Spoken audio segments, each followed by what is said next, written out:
Welcome to the Business Growth Trailblazers Podcast, part of the Digital Trailblazer Podcast family. This podcast is dedicated to bringing you experts and strategists who can help you, entrepreneurs, launch, grow, scale, or potentially even sell your businesses, providing insights, guidance, and tips throughout the business lifecycle to take you and your business to the next level. Hello, welcome. It is Leah Ray Getz, and with us today is Gabby. Gabby, go ahead and introduce yourself to our audience. Let them know what you do. Yeah.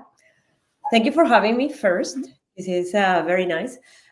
So my name is Gabby Alcalá. It's Gabrielena, but I go by Gabby. And I have two businesses. One, it's helping healthcare providers move projects along, change processes, and get better payments in their system. But through that process, I created my own business. And then I decided to help other women who want to have a business, who have an idea, but they don't know where to start. Mm-hmm. So I coach them business strategies and also mindset that they need to create their business. Awesome. That's so helpful and so powerful. So how did you get started in offering this sort of coaching and this journey? So I've always been fascinated with personal growth. Since I was a child, I read all the books, that they were out there, and had this conversation with my father, who was a really mindful person. And when I created my own business, I went through so many things that I didn't know. I was always working in corporate. All the things were done for me in a way. And now creating my business, I had to figure out everything. Mm-hmm. I'm a very disciplined person. I'm very resourceful, but it took a lot of time. Yeah. And I said, well, people start asking me questions. I said, well, if I can cut their path by half by helping them, why not? So I started doing this, to people who are doing it. And then I realized, I say, okay, I can do this to more people, not just my friends, my close friends. And that's how I got started.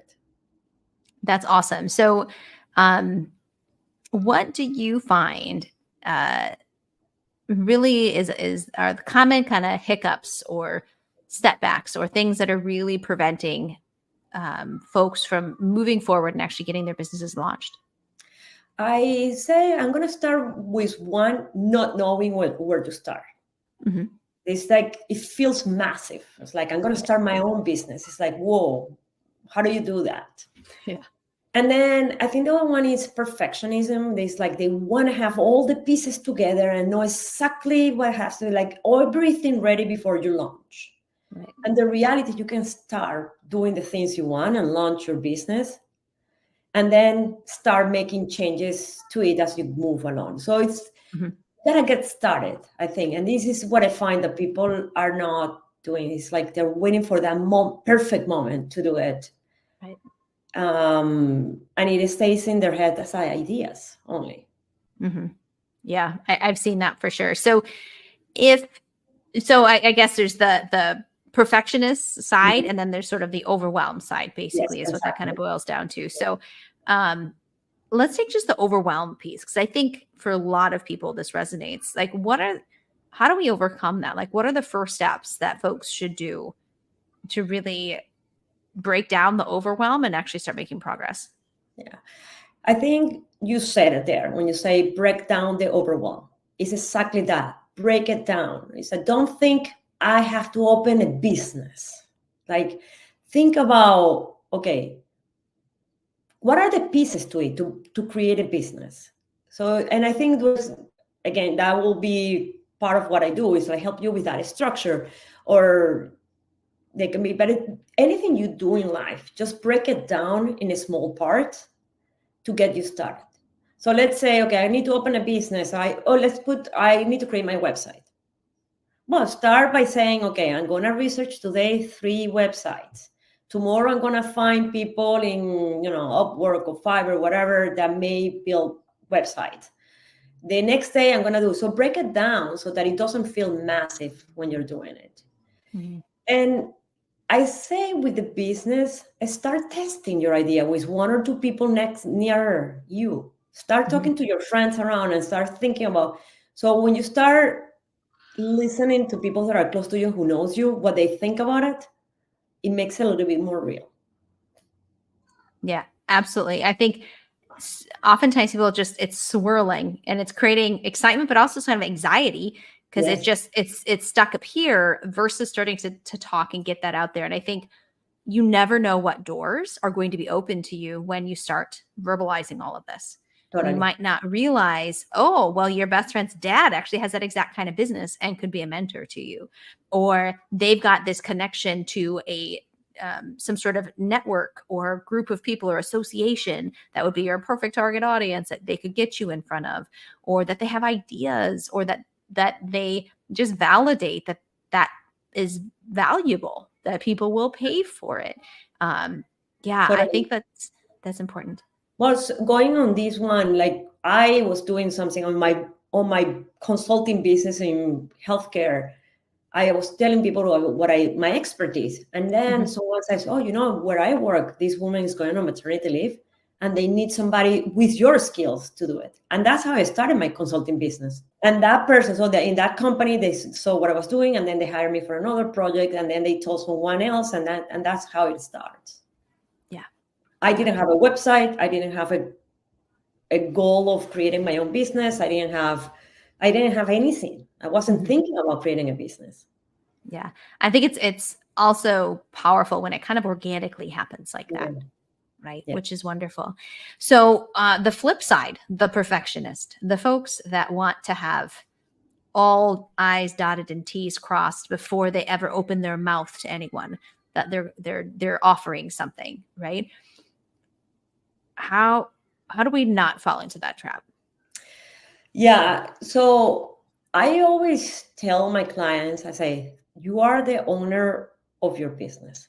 Your Mhm. mistakes are your mistakes. There's no one who's going to tell you you did this mistake. So you have the power of fixing things as Mhm. you move along. And there's nothing really, there are no mistakes that are like, I mean, there may be some, but it's rarely when you're creating a business, it's like, oh, this is the end of the thing. So, for example, with websites, I have a client who is like, I can't put my website until it's perfect. And I said, you're the owner. You have the password to make changes tonight at 3 a.m., at 3 p.m., whenever you want. So it's like, and I said, it will never be perfect. Think about it as an agile process where as you learn more, adapt and change, and it's like things that are progressing over time, and it never Mhm. ends.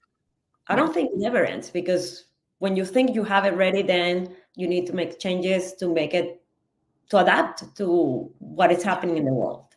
Yeah. Absolutely. And once you've been at this for a while, you'll actually come to realize that you're until you start putting yourself out there, Hmm. nothing's going to be your final draft. Never. Like, because you're going to learn when you start talking to people about it, when you start mentioning this and that, then you're going to hear feedback that's going to help you make it better. So if you truly are a perfectionist, the real perfection comes from just taking messy action first, Totally. collecting that feedback and being able to integrate that with to what you're doing. Well, there is actually a concept in business that is the minimum viable product. So when you start, you actually don't put your final product out there because you don't know if people are going to use it. Yeah. So even using that concept is important, because you say, okay, I'm going to get started with something that I'm going to improve over time. Mm-hmm. It's actually better not to wait until it's perfect. If Yeah. there's something called perfection, which I don't think there is, but Right. Yeah. Yeah, absolutely. So what types of businesses do you typically work with people on building? it doesn't matter.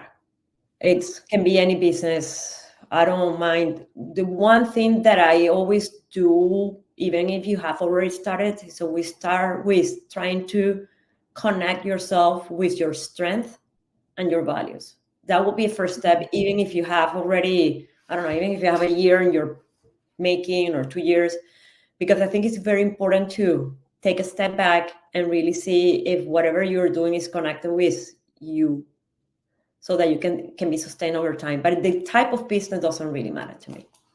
Once people start making progress, they start putting things together. where do you feel like is sort of one of the next hiccups along the way that kind of takes people out or slows them down significantly? I will say more like self-limiting belief.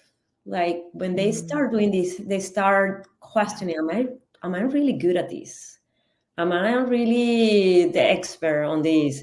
What about others are doing better than me? Yep. They have 54,000 followers. I only have 250. So the whole thing about comparison and that self-doubt gets into the way and it slows you down. Mm-hmm. Yeah, absolutely. Don't go anywhere. We're coming back. For now, listen to our sponsor. This episode is sponsored by Arco Homes, experts in the design and construction of premium homes tailored to your dreams. Follow them on Instagram and LinkedIn at Arco Homes or their website at www.thearcohomes.com. So I'm curious, where do you connect with people these days? Like, how are you currently finding folks or getting your name out there? Well, I think a lot is referrals.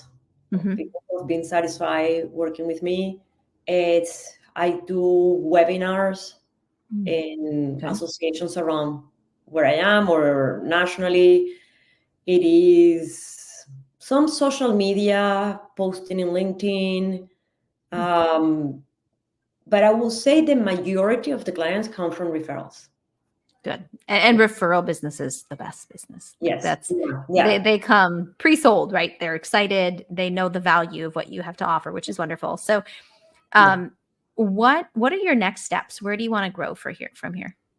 I want to grow. I want to give more talks about this, making it a little bit more visible to people. What is this whole concept of the connecting with your strength and your values and really identifying what kind of life you want to have. I want to get that more out there because I think there is some conversation about it, but it really stays in the theory and there's so much pressure out there to do and do and do and do and do, and that people don't really have the time and stop and say, okay, what do I actually want to do? What kind of life do I really want? So I will say that's one of the things that I want to do more in my business. Yeah, getting that. I think that's so important and so helpful for folks to take the time to really evaluate that before, life passes away and you just kind of were on the track that you set out at 20 when you and versus is this really where I want to be and where I can best serve and support the world. So I think that's awesome. I mean, I see people like when they come to retirement, they find themselves and they're like, now what?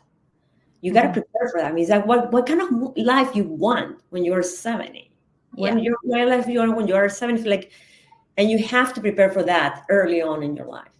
Yep, absolutely. That's wonderful. So, for reaching more people, for continuing to get your messaging out there, I think referrals, keep it up. That's great. Always wonderful. And then being able to, I could see you really doing well in the LinkedIn crowd. So maybe going live once a week, having a set day and time that you're going live, giving value, really attracting your target people to you. I think that would be wonderful. And continuing to hone your sales process and stuff so that you can start to drive some paid traffic, I think would be awesome as well. There's a lot of startup type people who are just getting started or wanting to get started also in the Facebook space. And so if you don't have your own Facebook group, I highly suggest that you create one that you can nurture and just kind of use that as part of your warm-up process for folks, getting them in there, loving on them, giving them value so that when they are ready, you're their gal to move forward with. Okay. Nice. Awesome. You're welcome. So if people want to connect with you, where should they head? Yeah, I think the best way for connecting with me, I'm really good with emails as opposed to other people. So it will be Gabi Alcalá. I don't know if you put in your show notes at mapahcc.com. Also on LinkedIn as Gabrielena Alcalá. I would say those are my two main communication business right now. Those are the ones. I have an Instagram account for my podcast, but in any case, I'm very responsive by email and LinkedIn. Awesome. And then you have a freebie for the audience as well, correct? Yes. Tell them all about it. Yes. So it's pretty much the concept that I started. It's a little thing that I say, okay, this is where you need to start. What questions you need to ask to identify your strengths? How do you tests that you can take to identify them? How to connect with your values? And then what are the steps that you need to start getting a business running? That's awesome. And so I'll have the links to all the stuff we just talked about in the show notes and description. Thank you so much for being with us, Gabby. Thank you so much, Leah. Pleasure. You're welcome. Thank Bye-bye. you. Ladies and gentlemen, if you found this helpful, make sure to like, subscribe, and share it with someone who could benefit. This podcast has been edited and produced by Mark, a marketing agency specialized in digital content. You can find them on social media at Mark.